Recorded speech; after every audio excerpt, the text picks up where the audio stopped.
Hello ഡാ എൻ്റെ വാങ്ങിച്ച പൈസ എന്ന് കഴിഞ്ഞതിനുള്ളിൽ കിട്ടിയില്ലെങ്കിൽ എൻ്റെ വീട്ടിൽ കയറി ഞാൻ പണിയും. ഇത്രയും പൈസ ഇനി ഇവിടുന്ന് ഒപ്പിക്കും.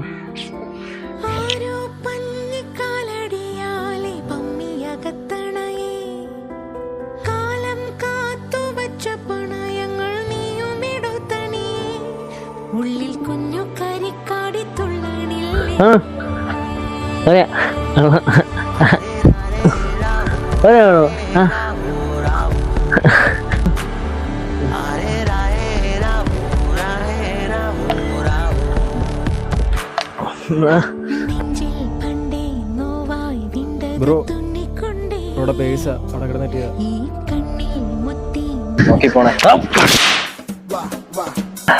അവന്റെ ഒരു ഇമോഷണല് നിന്നെ വിറ്റ കാശ് എന്തെങ്കിലും ആ ഇവിടെ പയ്യട്ട് അറിയാനുള്ള പൈസ ഇങ്ങനെ സെറ്റ് ചെയ്ത് വെച്ചോണ്ടിരിക്കുമ്പോൾ നീ ഒന്ന്